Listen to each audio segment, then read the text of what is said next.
komersial, bank investasi, perdagangan sekuritas, komplikasi kepentingan dalam perbankan, dan resiko dalam industri perbankan. Lalu adapun bank komersial, pengertiannya. Bank komersial merupakan bank yang melaksanakan kegiatan usaha secara konvensional atau berdasarkan prinsip syariah yang dalam kegiatannya memberikan jangka dalam lalu lintas pembayaran. Jenis-jenis bank komersial yang pertama, bank devisa, yang kedua, bank non-devisa. Adapun fungsi dan tugas dari bank komersial yaitu fungsi yang pertama, agen kepercayaan, yang kedua, agen ekuitas atau permodalan, dan yang ketiga, agen pembangunan. Adapun tugasnya yang pertama menghimpun dana dari masyarakat dan yang kedua menyalurkan dana. Adapun contoh dan resiko dari bank komersial yaitu Bank Jasa Jakarta, Bank Dinar, BCA Syariah, Bank Mayora. Adapun resikonya yaitu resiko pasar, kredit, likuiditas, operasional, hukum, reputasi, strategi, dan ekuitas. Komponen resiko pasar dapat dikelompokkan sebagai resiko tingkat suku bunga, resiko nilai tukar, dan resiko harga. Lalu, perdagangan sekuritas. Adapun definisi dari bank sekuritas merupakan surat berharga yang segera dapat dijual untuk memperoleh uang kas. Contoh sekuritas yang ada di Indonesia antara lain saham dan obligasi. Perusahaan sekuritas adalah perusahaan yang telah mendapat izin usaha dari OJK untuk dapat melakukan kegiatan usaha sebagai perantara. Pedagang efek menjamin emisi efek atau kegiatan lain yang sesuai dengan ketentuan yang telah ditetapkan oleh pengawas pasar modal. Adapun jenisnya, yang pertama sekuritas yang memberikan penghasilan tetap dan yang kedua sekuritas yang memberikan penghasilan tidak tetap. Lalu ada contoh perdagangan sekuritas yang terdapat gambar dalam PPT tersebut.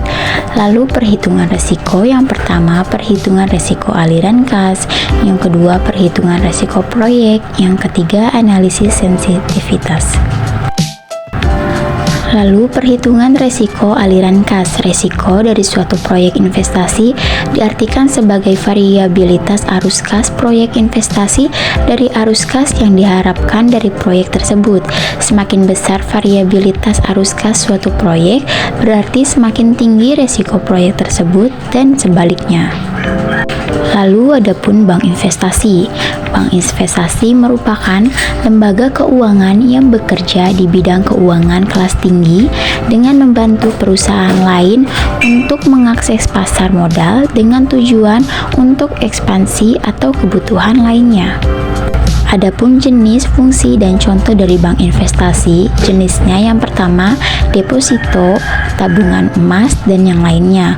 Fungsi melakukan pembelian dan penjualan produk tas, nama nasabahnya maupun atas nama bank sendiri. Contohnya, Amerika Merrill Lynch. Resiko dari bank investasi. Resiko investasi merupakan resiko yang ditimbulkan pada bank yang ikut menanggung kerugian usaha nasabah yang dibiayai dalam pembiayaan dengan sistem bagi hasil, baik yang menggunakan metode profit and loss sharing maupun net revenue sharing. Terdapat dua jenis resiko investasi. Yang pertama, resiko investasi sistematis merupakan jenis resiko eksternal yang tak dapat dihindari atau dikendalikan. Yang kedua, risiko investasi tidak sistematis merupakan jenis risiko yang dapat dihindari atau dikendalikan.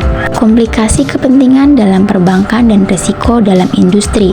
Fungsi kerahasiaan bank bermula timbul dari tujuan untuk melindungi kepentingan nasabah bank agar terlindungi kerahasiaan yang menyangkut keadaan keuangannya dan data pribadi nasabah. Adapun komplikasi kepentingan perbankan. Asas rahasia pada lembaga keuangan perbankan sudah dikenal sejak lama. Hal tersebut dimulai ketika runtuhnya feodalisme dalam pertarungan memperjuangkan hak-hak individu dalam perdagangan. keterangan-keterangan mengenai soal keuangan dan pribadi nasabah menjadi suatu kebutuhan yang tidak bisa ditawar bagi pelindungan hak milik pribadi dan kelangsungan praktek perdagangan. Lalu kesimpulan akhir dari PPT kami yaitu bank investasi merupakan lembaga keuangan yang bekerja di bidang keuangan kelas tinggi dengan membantu perusahaan lain untuk mengakses para modal dengan tujuan untuk ekspansi atau kebutuhan lainnya. Keterangan-keterangan mengenai soal keuangan dan pribadi nasabah menjadi suatu kebutuhan yang tidak bisa ditawar bagi perlindungan hak milik pribadi dan kelangsungan praktek perdagangan. Fungsi kerahasiaan bank bermula timbul dari tujuan untuk melindungi kepentingan nasabah bank agar terlindungi rahasia yang menyangkut keadaan keuangannya dan data pribadi nasabah.